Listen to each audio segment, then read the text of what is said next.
여러분 안녕하십니까? 8월 20일 화요일 뉴스투데이 시작합니다. 올여름 첫 태풍인 종다리가 한반도 쪽으로 북상하고 있습니다. 자세한 날씨 소식 기상센터 연결해서 알아보겠습니다. 금세린 캐스터, 제주도에는 벌써 비가 시작됐다고요? 네, 어제 새벽 발생한 9호 태풍 종다리가 북상 중입니다. 현재 태풍은 오키나와 남서쪽 440km 부근 해상을 지나고 있는데요. 늦은 오후 서귀포 서쪽을 지나 내일 새벽엔 군산 서쪽 100km 부근 해상에서 열대 저압부로 약화돼 소멸될 것으로 보입니다. 따라서 제주는 오후부터 태풍의 직접 영향권에 들 텐데요. 이미 제주 바깥 남쪽 먼바다에는 태풍주의보가 내려져 있고요. 제주와 경남 지역을 중심으로 비가 내리고 있습니다. 오늘은 남해안과 제주를 중심으로 비가 내리겠고 내일은 전국 대부분 지역으로 비가 확대되겠습니다. 특히 남해안과 지리산 부근, 제주에는 100mm 이상의 폭우가 쏟아지겠고요. 이들 지역은 시간당 최고 50mm 안팎의 매우 강한 비가 밤사이 집중되겠습니다. 그 밖에 경기 남부와 충남 지역에도 80mm 이상의 비가 예상됩니다. 보통 태풍이 오면 더위가 꺾이기 마련인데 이번 태풍은 덥고 습한 공기를 몰고 와 오히려 더 후텁지근해지겠습니다. 오늘 한낮에 서울이 36도, 고양은 37도까지 치솟는 등 폭염이 절정에 달하겠고요. 기록적인 열대야도 당분간 계속될 것으로 보여서 건강관리 잘 해주셔야겠습니다. 네, 오늘 서울 등 중부와 전북, 경북 지역은 5에서 60mm가량의 소나기가 지날 수 있겠고요. 제주는 순간시속 110km 안팎의 강풍이 불겠습니다. 해안가로는 너울이 밀려올 수 있어서 피해 없도록 조심하셔야겠습니다. 지금까지 기상센터였습니다.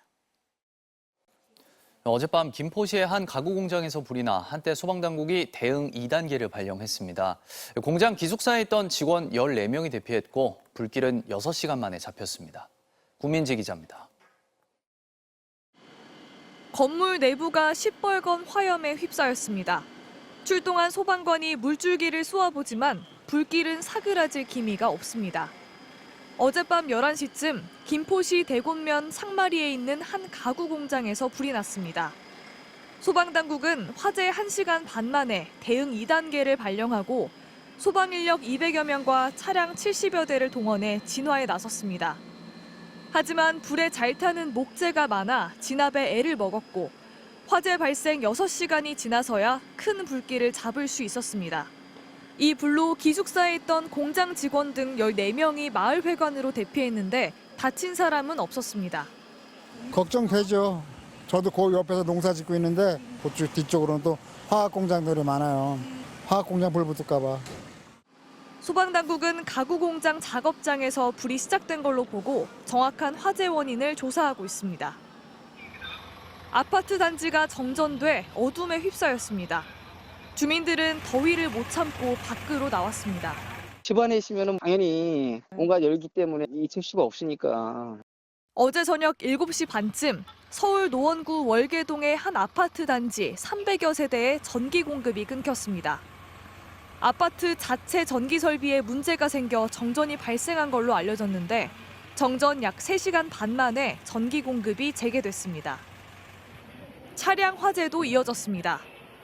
어제 저녁 7시 반쯤 인천 연수구 송도동의 한 상가 건물 지하 주차장에 주차된 BMW 차량에서 불이 났고 비슷한 시각 대전 동구에서도 지상 주차장에 세워둔 차량에서 불이 났습니다. 인명피해는 없는 가운데 불이 난 차량은 모두 전기차는 아닌 걸로 파악됐습니다. MBC 뉴스 구민지입니다. 윤석열 대통령이 사회 곳곳에서 반국가 세력이 암약, 즉 비밀스럽게 활동하고 있다며 전 국민의 항전 의식을 높여야 한다고 밝혔습니다. 야권에선 시대착오적인 이념 공세라며 비판했습니다. 손하늘 기자입니다. 한미연합훈련인 을지자유의 방패 연습 첫날 국무회의를 주재한 윤석열 대통령은 전 세계에서 가장 무모하고 비이성적인 북한의 도발과 위협을 마주하고 있다며 북한을 거세게 비난했습니다. 윤 대통령은 그리고 나서 곧바로 화살을 우리 사회 내부로 돌렸습니다. 우리 사회 내부에는 자유민주주의 체제를 위협하는 반국가 세력들이 곳곳에서 암약하고 있습니다. 어떤 게 반국가 세력인지 구체적인 설명은 없었습니다.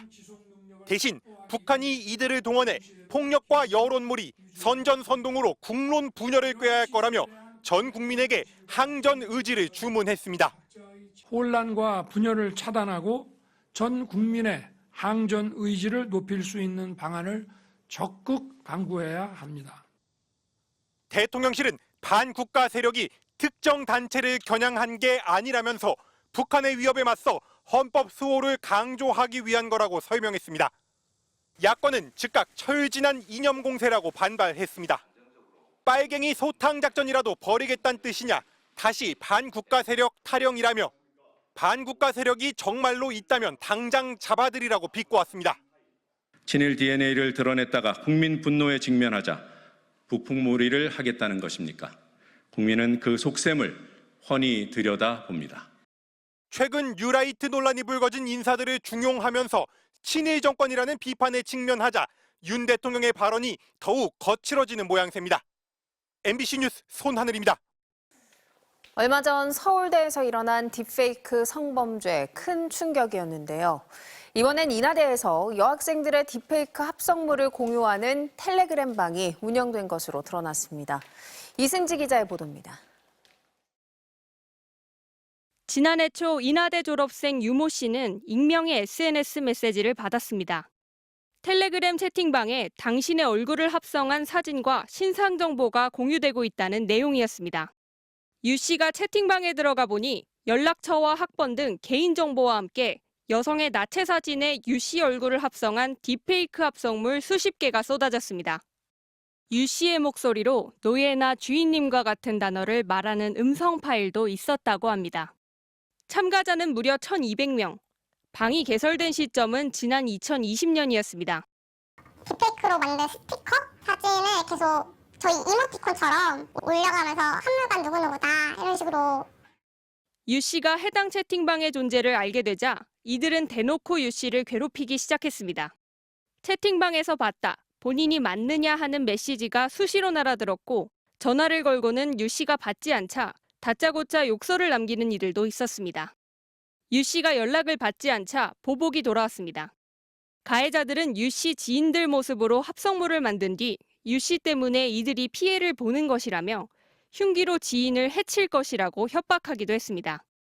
피해를 입은 건 유 씨뿐만이 아니었습니다. 파악된 피해 여성만 30명이 넘고 이 중 3분의 2가 인하대생이었는데 모두 학내 유명 동아리 소속이었습니다.